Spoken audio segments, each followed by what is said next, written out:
I was like, I need to find a podcast. I need to find something I need to listen to. Like, I need something that's going to pour into me. And I was like, you know what I need to listen to? One of my own old sermons. Come on. So I went and listened to myself. Yes. From Victory, a word I spoke called Victory Mindset. And it was so good and it was for me right now. I said, dang, why do I always speak to myself so well? And God said, no, that's because you were studying my word and that's what I spoke to you. And so you need to get back in your word.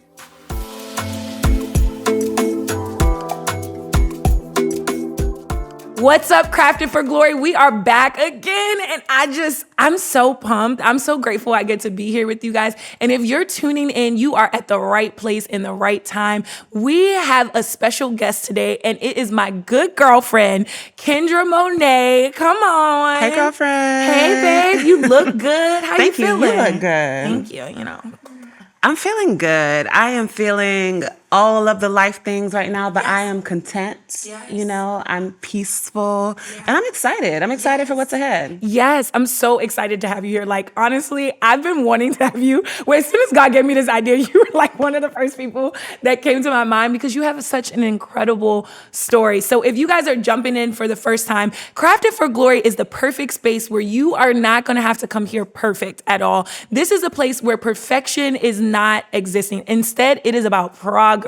So you don't have to be the perfect Christian and you don't have to be a follower of Christ just yet. But this is the perfect place where leadership, entrepreneurship, and creativity collide. And so we're going to get in a great convo with my girlfriend today. And I just can't wait to see what we talk about. So I kind of want to kick us off with your lovely bio. And I got to tell the people who you are. You ready? Are the people ready? Let's get into it. So Kindra Moné is a writer. Come on. She is a beauty editor and content creator. She is also an amazing wife, a mom, and a speaker who focuses on empowering women through all of their life transitions. With over 10 years of experience creating content for some of the world's largest fashion and beauty brands, you might have seen some of her work on platforms like Cosmopolitan, Birdie, Ispy, and Hair.com, or brands like Estee Lauder, Fresh and Function of Beauty. Come on, can we give it up for Kindra? Come on, drop in the comments, tell her how beautiful she looks and how excited. Girl, I can't wait to dive into this. We have so much to talk about. I know we played a little catch up, but I'm excited to kick us off today. So let's kick us off with something fun. Okay. Tell me, if your life was a movie, what would your title be? Plot twist. Plot twist is Plot twist. If my life was a movie, child, you think you know how it's going, and then plot twist. I love that. It's something new at every corner, but by now I know that I trust God enough to know that beyond every plot twist, even though it's not what I thought was coming next, what he has coming next is better than what I could have imagined. So I'm learning actively, still learning to stress less when I get into the plot twist and to understand that God is leading me somewhere good. Yes, I love that because I feel like, honestly, if I saw a movie with the title named Plot Twist, I'm watching it because we all know that our lives have some plot twists around the corner, like literally an action movie. And I feel like this is a great way to kind of kick us off. So tell us a little bit more about Kindra Moné. Like, first of all, tell us where that name comes from. And then also tell us a little bit about just who you are. What are some great things that you would love to share with us? Yeah, well, my name is Kindra Moné Bailey Daniels, all four of them. I appreciate all four of those names. Yes. But when I first started writing, I actually really wanted to go by my middle name instead of my last name. Because my dad, Bishop Herbert Bailey, he's, a pretty well-known pastor, bishop in South Carolina.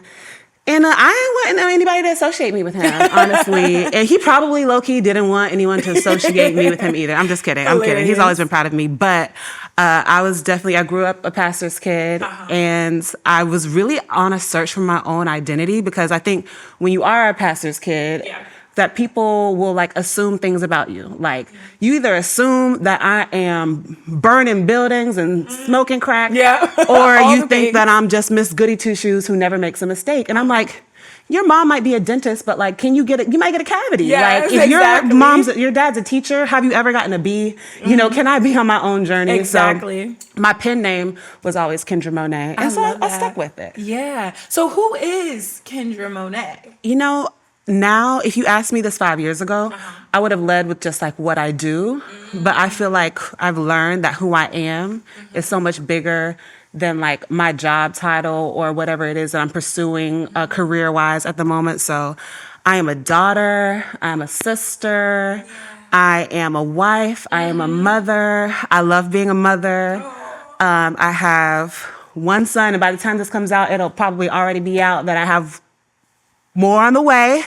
And, you know, God is just expanding the motherhood area of my life. And so I'm new to really prioritizing that and seeing what that looks like. Yeah, and so I'm open to how that is going to transition my life as well. But I love pouring into other women. We go through so many life changes and transitions, and I feel like so many of my plot twists have been so that I can help other women through their plot twists so much in life. So I'm truly a girl's girl. Yes, I love it. And honestly, I feel like you live that true and true. Like every time I see you, you're always encouraging another woman. You're always leading with excellence and always just showing women how to be their authentic self. And I feel like that's the part, like, I can't wait to dive into that, because one thing I really love about you is how you're a girl's girl and how you just show up for women in so many ways. And it just leads me to kind of my first question is like, what really, from your journey from when you were a young adult to now, what do you think really set you on the path to really become a writer? Like, was that inspired by other women? Was that inspired by like God just laid it on your heart? Like, walk us through that journey. Yeah, I kind of like rolled my eyes when you said that, because I get annoyed when I think about how I was always a writer, but it really wasn't called out of me. It was actually something that I thought made me good at other things. And so I feel like that's why my journey kind of took me through so many plots and pivots, because I always felt like writing was a skill that I had, but it wasn't something that was necessarily nurtured in me. Like, I wrote a book that I'm probably going to publish now, and when I was 12 years old, called Down with the Stork, about a 12-year-old girl who was upset that she was getting younger siblings. And that wasn't even like, I'm the youngest in my family. It wasn't even my point of view, but like, I wrote the story, I illustrated it. And You wrote a whole book? I wrote a whole book. And my teacher was like, you didn't do this by yourself. Oh, wow. Like, where'd you get this from? Like, who helped you? How crazy. Like, your mom did I'm like, I wrote this by myself. Wow. And so she used to give me a hard time. And then I always took English because I would get an A. And so I felt like it was an easy A. Yeah. And then when I was in college, I was like, what is English that actually happened called? And they're like, that's journalism. I was like, oh, cool, I want to do that.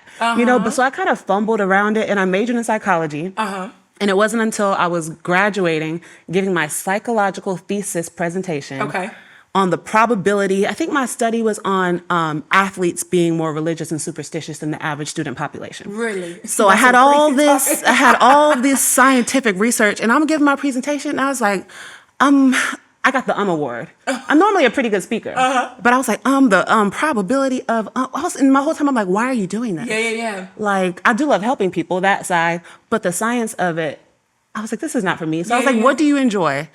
I like fashion magazines.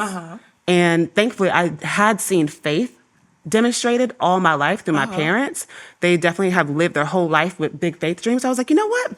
I'm just going to get a job at a fashion magazine. So I applied for an internship at Cosmo. I actually got it.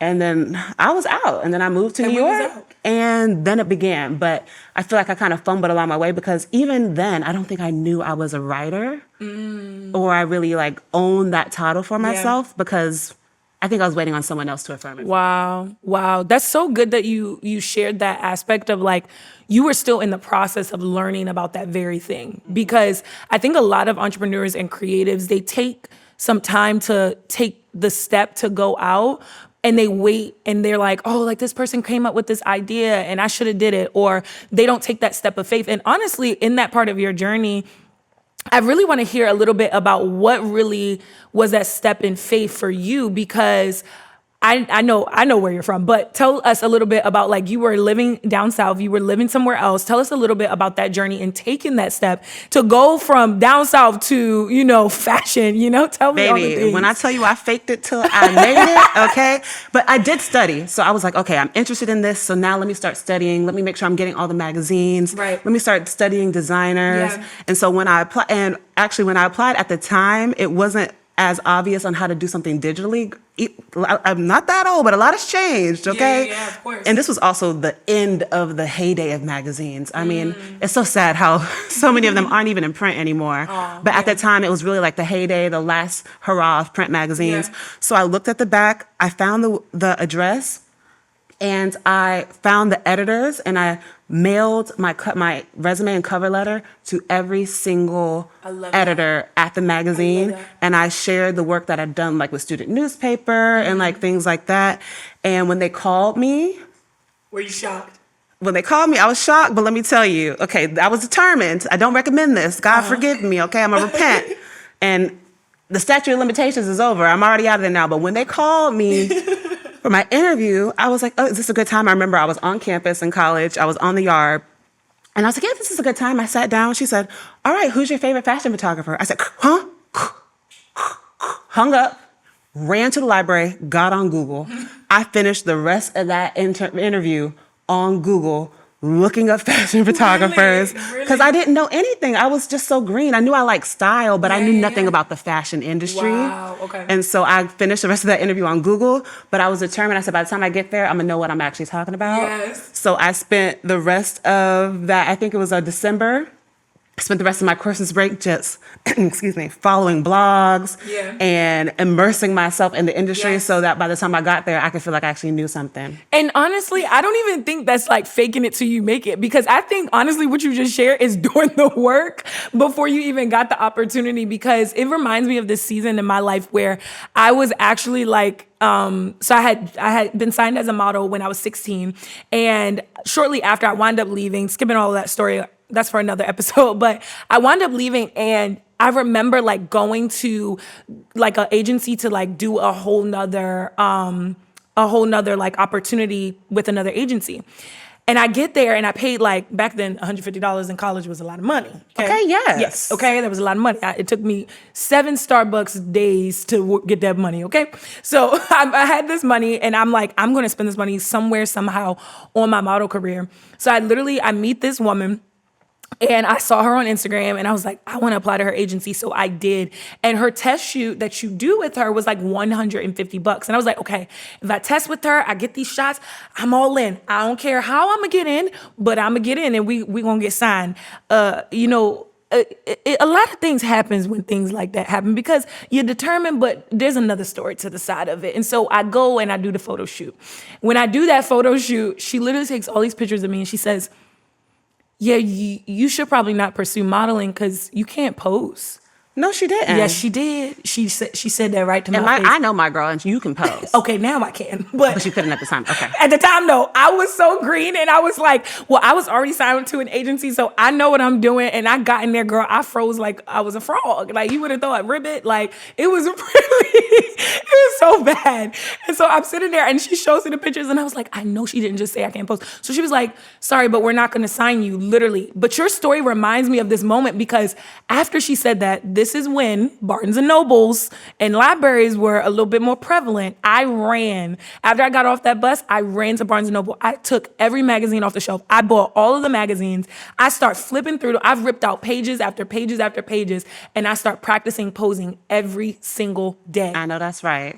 And your story reminds me of that because I think that a lot of times when it comes to entrepreneurship and creativity in this generation, I don't think we see or even understand the little bit of the grit work that goes into the limelight or the stardom or the whatever. Because I've listened to a podcast that said that their 17 years looks like 2 years to you. And in reality, that 17 years is actually not 2 years, it's in the making. So by the time you say I can pose now, girl, it's been 20 years in the making, okay?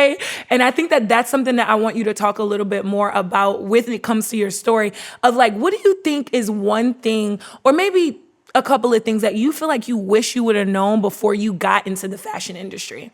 Oh, man. Well, I feel like that's so loaded. So before I even say that, I want to comment on like the 2 years is the 17 years because that's so real. And I've had, younger women reach out to me on LinkedIn or DM me on Instagram and say, hey, I've seen you wrote for this platform. I've seen you do this for this platform. Like, how can I do it? And I'm like, well, first of all, start your own blog. Like start or write for people for free. Yes. Because before people can pay you to do something, they need to see that you're already doing it. Yeah. And there's so many resources today that there's really just not an excuse to be doing the thing that you wish somebody was paying you to do already. That's so And good. I remember literally a girl was like, oh, but I don't want to start my own blog. Well, then go to somebody else and ask them for advice, because this is what you need to do. You need to, if you want to be a writer and you want to be writing at magazines and you want to be writing for brands, then you need to go ahead and build your own platform. Yeah. And it doesn't even matter how many people are viewing it, as long as the right people are viewing it. Because great. so many of those opportunities you shared in my bio actually came from the work that I was doing myself. And it wasn't widely followed, but it was followed by the right people who saw what I was doing. And also, I did a lot of volunteer stuff too. Come on, talk about it. At the time, for a few years, Yandy had Everything Girls Love Yes, website. I remember. So I was their fashion editor for like 2 years. Wow. And it was free, but I got to do red carpet reporting. Yes. And I got that experience. I got so much experience. Yeah. So people really don't want to do that. But I will say one thing I do wish I knew about the fashion industry before I got into it was, I think I ended up being very disappointed by expecting women to either mentor me or bring me up or help me. There was a woman in my sorority, and now she actually says she does a lot to help people. But we're actually in the same sorority, and I was interning with her, and she says, I said, oh, you're an AKA? I'm an AKA too. She goes, oh, you're in my sorority. Okay. And then like walks away. Wow. And I was like, dang, I thought if there was if I was in a position of power and there was a young girl who told me that, I would be like, oh, that's amazing. Yeah. Maybe would have asked her a question about it. Maybe would have like invited her to lunch. Granted, mentors don't chase you. You have to chase the mentor. I understand that. But she used that as an opportunity to belittle me. Yeah. Like, oh, you're in my sorority. Yeah. As an opportunity to belittle me. And it was just another, an example of how I experienced that so many times with women, with older women, with Black women. Yeah. And it left me feeling very disappointed. Yeah. So that's one thing I would have known. But on the flip side of that, I did learn that I took a student mentality into the workforce, and it's not the same. Like when you're in school, you can do your job. Yep. And turn in your paper, take the test, and you're gonna get an A. If you do what you need to do, you studied, okay. But the real world doesn't work like that. Like you can be smart, you can be intelligent, but don't just come in, put your head down, and do a good job. Network, connect with people, ask people questions. Like there was a time where there's another woman who is done so much. I'm not going to say her name, but she's rings bells in the fashion industry. And I was interning with her as well. I was working with her, and she asked me, what did I want to be? And I was like, oh, I would love to have a career similar to yours. She goes, okay. And she was starting the conversation with me, but I was being a student, and I was like, thanks for asking, and like ran away. But it's like, no, this is an opportunity. To ask her, deeper, can you get 15 minutes with her? Can you? But I think I took that student mentality. I'm going to do a good job, and that good job is going to get me noticed. Like, nah, you have to have a bit of a hustle too, and be strategic about relationships, which it felt so unnatural to me because I'm such an organic and authentic person. Right. But sometimes you do have to be intentional about putting yourself in rooms with people and about pumping up your chest. You got to hype yourself up. All right, girl, you got this. Maybe you need to think about what your opening line is going to be, but like go up to that person and talk, and then if you have to ask for something, know what you need to ask for. And if you're going to offer something, know what you can offer. Because don't go up to somebody in power with nothing to say. You got to know what value you bring to people. Yes. And I mean, honestly, Kindra, what you just shared, I feel like we got to go a little bit more into that, because I think that especially I would say in the corporate world, yes, also in the creative world, I've found very similar stories and scenarios that you shared, especially around the lines of mentorship, right? When it comes to mentorship, and then also really taking that transition from you stepped out on this you stepped out on this faith walk, and you're like, okay, I want to go do this thing. But then you're too shy or too reserved to actually put yourself out there to get what you're actually needing and that help. And I've talked about that on another podcast, so make sure y'all watch that. But what I really want to dive into is that mentorship piece, because one thing that I do wish I had better insight on is knowing that I don't have to get mentorship from a specific person. And it can be from me watching a movie. It could be from me watching a YouTube video. It can be from me reading a book. I cannot express this enough. For anybody that's listening to this, mentorship is something you have to seek. You might get blessed and find someone that's really in the season of their life where they're like, yeah, I want to mentor you. But 9 times out of 10, it is 99 times out of 100. Listen, when you are in search for a mentor, like I want to hone in on this part because I have so much to say. I think that there's one thing that I've learned. Well, there's a couple of things. The first thing that I've learned in seeking those mentorship relationships is, number one, you can't expect something from someone when you have no value to add to them. And I think that just like you, when I started in the fashion industry, I did expect people to kind of like just help me out and give me the lay of the land. But I also realized when I look back on that, I didn't know exactly the lay of the land I was trying to go, right? So how can I ask for advice for something, but I don't have the business plan? How can I ask for advice for something? I didn't even start the LLC. These are Googleable things, okay?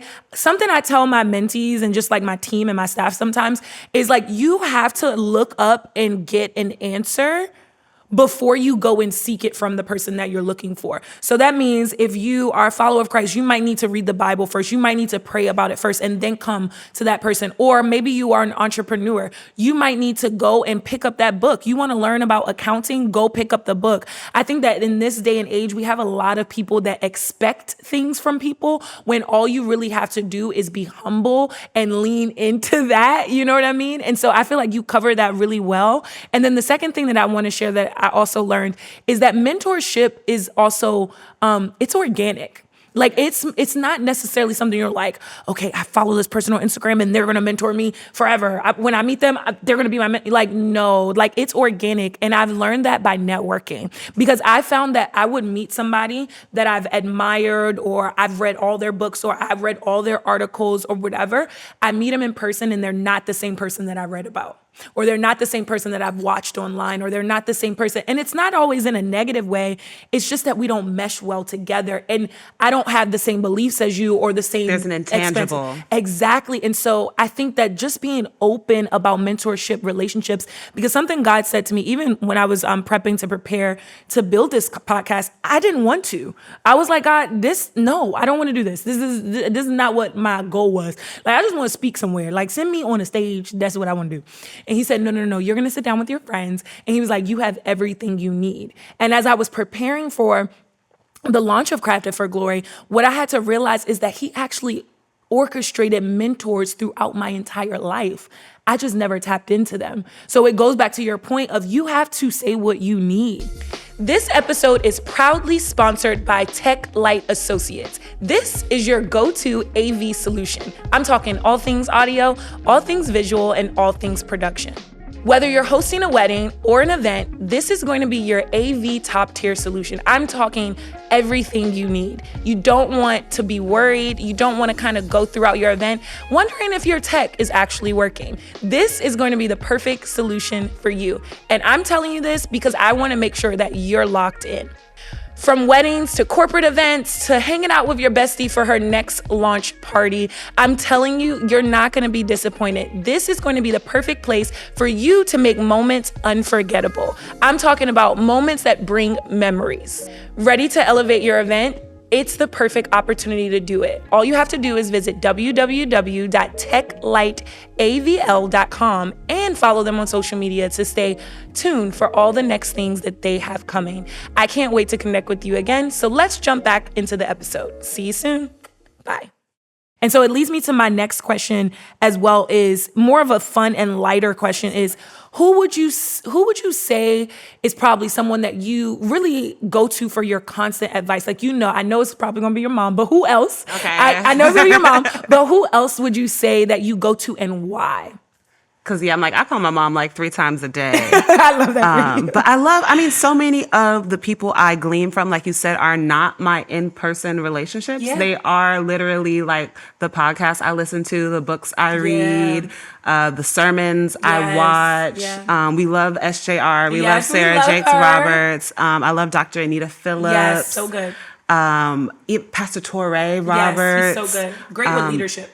great with leadership, great with creative. So there's a lot of that I have.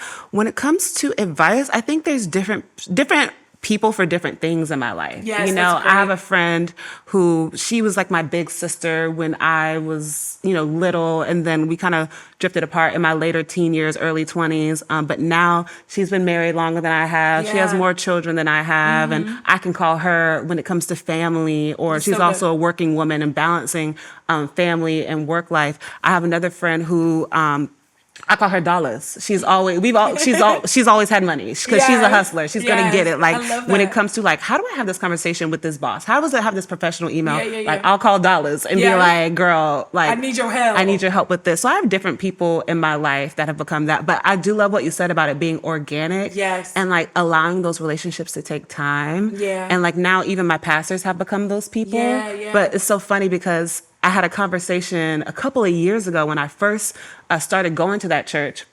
First started going to our church, and someone asked me like, how are you navigating your relationship with your pastors and building that connection? Yeah. And I was like, honestly, they speak on Sunday mornings, and that's really all I need from them right now. You know, my mission was gotta not talk about to this. become besties with my pastor, and us. you don't need to become like all up in your pastor's face for them to be able to have pour into you and for it to be a Yeah. positive Yeah, that's so relationship. good. And that relationship grew organically over the course of years. and there are so many people who come up to me and will like ask me like, hey, how can I like do this in the church? And I'm like, oh, it's so funny because I've never been ambitious about that. Yeah, So I'm like, yeah. that's really interesting. But I think by staying planted, Yeah. by growing in the same place, That's a then word. those relationships can form organically. So Yeah. yeah, there's different people in my life who I go through for different things, but they've all been slow grows. Yeah. And sometimes you might be called to a new territory. You Yes. don't know anybody Yeah. in your life who is doing what you do, who is on. putting things together, and you got to go to God. Yes. And you know what's That's so real. funny? The other day, I was like trying to fill myself up. God checked me hard. Cause I was like, I need to find a podcast. I need to find something I need to listen to. Like, I need something that's gonna pour into Yeah. me. And I was like, you know what I need to listen to? One of my own old sermons. Come on. So I went and listened to myself. Yes. From No, that's Victory, real. a word I spoke called Victory Mindset. And it was so good and it was for me right now. I said, dang, why do I always speak to myself so well? And God said, no, that's because you were studying my word and that's what I spoke to Come you. on. And so you need to get back in your word. Because Yeah. you're looking for a word from other somebody people. else, from some And sermon. the reason why that message hits is Yeah. because that's what I gave you specifically. Yes. And so you need to study So your good. word so God can lead you and speak to you for you in a way that no one else can. That's so good. You ain't gonna get from a preacher, from a podcast, from Nope. anybody, Nope. the downloads that you will get from your own quiet time, Yeah. reading your Bible, Yeah. and then sitting to hear what God has to say. And your creator. I mean, Kindra, this is so good. Like, I'm like, there's so many pieces that I want to unpack with that. And one of the things that stood out the most for me is where you basically kind of talked about like, you must have that relationship. The idea of you must have that relationship with your pastors. I've learned in just working in ministry and just learning as time has gone on, a lot of people idolize their pastor as if you can't get that mentorship from another leader in your church or someone that's actually really close to you right then and there. Or I've heard people, since we're here, Yeah. I We're here. heard people say like they got so offended because, maybe a woman that they saw on platform, they were trying to befriend her and maybe she was busy or whatever. I'm like, the fact that you saw this woman on platform means that everyone else did too. Yeah. And so this woman is probably actually very Yeah, busy. that's Why are you real. ignoring the sister in the seat next to Yes. you? Like, why Yes. are you only looking to who's on platform So good. to form relationships with Yeah. when there are women who are sitting right next to you or men sitting right next Yeah. to you who could equally pour into your life? So good. That's so good. And I've learned in the time that I've rededicated my life to Christ is a lot of times we don't realize that we're putting someone on the throne of our heart when we are constantly focused on them and not the word. And I've found that just in the space of ministry, and not even just in ministry, but in all places, you can be at work and put your boss on the throne of your heart. It don't even got to be ministry. You could be like afraid to talk to your boss in corporate. And when I have to tell you through my learning and just making a lot of mistakes, I've realized that you can always check yourself and see if you put somebody else on the throne of your heart, whether it's a boyfriend, whether it's a girlfriend, whether it's a spouse, whether it's your boss, whether it's your best friend. You can check yourself in that space by asking yourself the question, if they don't respond, do you know who to go to? Like, because I think that a lot of times people find ways to go to everybody but God. And it's unintentional. I mean, we're human. We make a lot of mistakes. I mean, I could give y'all countless. If y'all want a book, I'm sure I got one. But listen, I'm telling you, that is such a big deal about just the space of like making sure that you're not looking always up for your people to be down, to like bring you something to your level. But I've learned in my lifetime that you got to reach out. You got to reach to the side of you. You got to reach to the left, to the right, to find those people who actually can help you, who actually can say, you know what, girlfriend, I got you. I'll help you with this. I mean, thank God I wouldn't have even been able to make this happen by myself. And I think that a lot of times when we get in those spaces, we can find ourselves leading down a very dark path of isolation and then hurt. Hurt comes from seeking something that never should have been on the throne of your heart. And that's what I want to leave that. But that's that on that. And that's that on that. But I also want to kind of chat, because you also said something that was really good as well. And I really want to break this up, but you started talking about like the family aspect. And I mean, I know how amazing your family is, but if you could jump into a little bit about how you balance, like, obviously your corporate life and your creativity and your life as an editor, entrepreneur, with being a mom, a wife, a friend, a sister, all of these great titles, right? Like, how do you take care of Kindra, and how do you balance those things while you're in your pursuit for God? Oh, yeah, girl. So, I mean, this is always a work in progress. I think that I put way less pressure on myself than I did when I was like, I'm still a new mom, but when I was like really fresh in it, especially like at first, you have this baby, you're on maternity leave, it's all about them, and you're just trying to figure it out, and you're just happy if you can cook a meal. I remember I cooked my first dinner after Langston, and you and Ledja actually came over. I remember and that y'all day. were able to hold him, so I was able to actually finish cooking, and I was so proud of myself, because I was like, how do people cook with baby? Now I could do it, but your first time, you're just trying to figure it out. Everything is so new. And then you go back to work, and you're expected to show up like you don't have a kid. And then you're expected to run your household like you don't go to work. And it's like, Crazy weird. How does this happen? And I think in corporate spaces, it would do such a better service if like women in corporate America would show more of their families. Because actually a lot of women I work with, they had full-time care at home. And I didn't have that privilege. And nor do I think I wanted full-time care. Some help would be nice, but I like being hands-on with my family. And I feel like you are more condemned for having a baby on your lap for a meeting than a dog. If it's a dog, everyone's like, oh, cute, look at the dog. If it's a baby, it's like, so do you not care about this job? You know what I mean? So I feel like I had put a lot of pressure, and I wanted to show up for work. Like I didn't, have a child. But I think as time went on, I started to realize like all of me comes everywhere. So I'm not going to act like my son's home. Daycare was over at 4. This meeting's at 4:30. He's home. This meeting's at 7:30, 8 a.m. Daycare didn't open yet. He's here. So I started to give myself that. And then also at home, I started to, you got to get strategic. I learned, like, for example, when I was commuting into the office, I'm not on that schedule anymore, but Mondays I work from home. Monday, I would cook like 2-3 meals, meal prep, because I know that my office days, Tuesday, Wednesday, Thursday, So I'm not coming home after dinner. And sometimes you can outsource, right? Partner, my husband would make dinner as well. Honestly, I like my dinners better. So I just chose to go back to meal prepping. But learning when to ask for help, learning how to accept help, learning that I cannot do everything, and that I am going to have to drop certain balls, knowing what balls can break and what balls are going to break when you drop them, what balls are going to bounce. That's good. Okay, if I drop the ball on my home, that's going to break. But there are other times where it's like, hey, I'm pouring into me right now.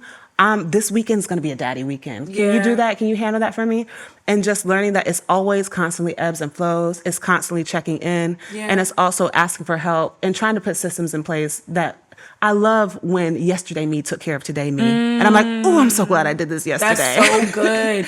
You Girl, got to be on it. You have me thinking about that, because I think that a lot of times we often find ourselves dropping balls that constantly break because we're not self-aware of what we need to do to carry those balls correctly. Because you even mentioned like how you took care of you yesterday so you could take care of you today. And baby, when I tell you, I'm still working on that. That's, I feel like God graces us for a lot of things, but I also feel like a lot of times what I've learned in just like my past is that I used to find myself in these moments where I felt like I had to be perfect in every space. Like, it doesn't matter. Like, I can't show up as a Jasmine that's less than me. Like, it doesn't matter what it looks like. You got to be on one because you're the only one that's going to be on that one. You know what I mean? Like, I've been in spaces, especially like when we're talking about marriage, like especially when I got married, like, whoo, that's funny. When I got married, I literally found myself like thinking I needed to cook every single day,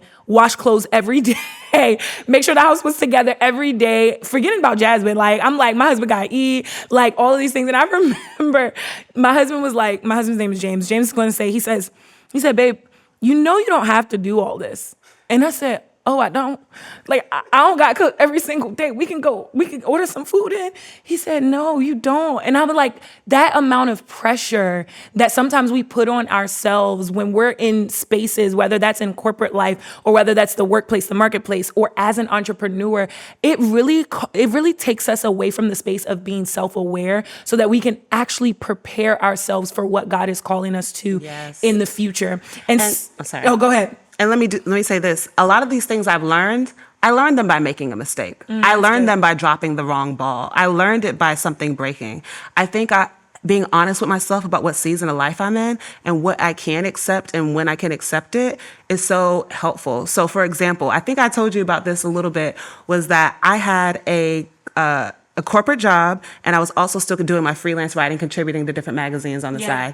And I was ready to leave my corporate job. So I said, God, you give me 2 writing contracts, I'm going to quit this job. So I got those writing contracts, but I was like, oh God, you gave them to me real quick. I remember this. But I'm too scared to quit. So I tried to balance it all, and it was impossible. And guess what? I lost both of those writing contracts, which is something that has never happened to me. But it's because I was trying to do too much. And I said, girl, you can't be a mom and work 3 jobs. And be the type of mother that I want to be, the type of hands-on that I want to be. That's so good. So I have to know what I'm called to. And just because somebody else, it works for them, it may not be what works for me and my family, in my home. Yeah, that's so good. I mean, Kindra, I'm going to have you back, baby, because we got more to talk about. Like, I'm like, the girls need the gym. But we be chatting. We be chatting. I want to do some rapid fire questions. Okay, you ready? Let's go. Let's do it. Okay. What is your morning routine look like in 5 words or less? 5 words or less. Earlier than my sons. I absolutely love that. It's hilarious. The reason why you see moms outside looking crazy is because they woke up when that baby woke up. Oh, yeah. If you want to take care of yourself, it doesn't have to be all, but 20, 30 minutes, I have to wake up before my son or it's a wrap for me. That's so funny. I love that. I'm going to take that note when I have a bunch of kiddos. All right, next question is, if you could live anywhere in the world, where would it be? I'm really bad at this. I don't know where I want to live right now. First one that comes to your mind, any country, any city, any state. You know what? I don't actually want to live there, but my family's there, so I would say South Carolina. South Carolina. Okay. Love that. Okay, next question. What's your favorite way to unwind after a long day? I love a bath. Yeah. I love a bath and some worship music. Yeah. You getting bubbles in there? No, just chill. I would like a good bubble bath, but I just don't have one right now. Okay. So, to be honest, no. Yeah. But yeah, sure, give me some bubble bath. I love that. I'm like, all right, bath bombs, got you. Okay, next question is, what's the last book or podcast that you loved?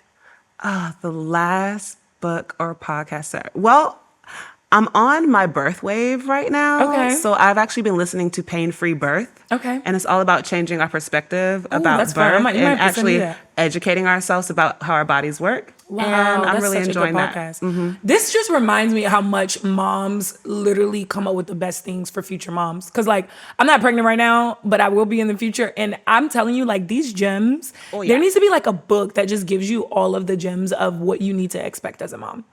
Especially in the realms of stuff that's not out there. Mm-hmm. But, okay, next question is, if you could pick one superpower, what is it going to be? And why? It would probably be being able to fly, because mine. I fly in all my dreams. Casually. I'm loving like this if this for was a you. dream, you would sign off like, thanks for watching Created for Glory. I'd be like, bye. And I would just fly away. I casually fly in all of my dreams. I love that. Literally, that was mine. My superpower, I would love to fly. Like, I just would love to see people I don't got all time over the for world. like the George Washington Bridge. I need to fly. I'm crying. Because the traffic is OC. Okay.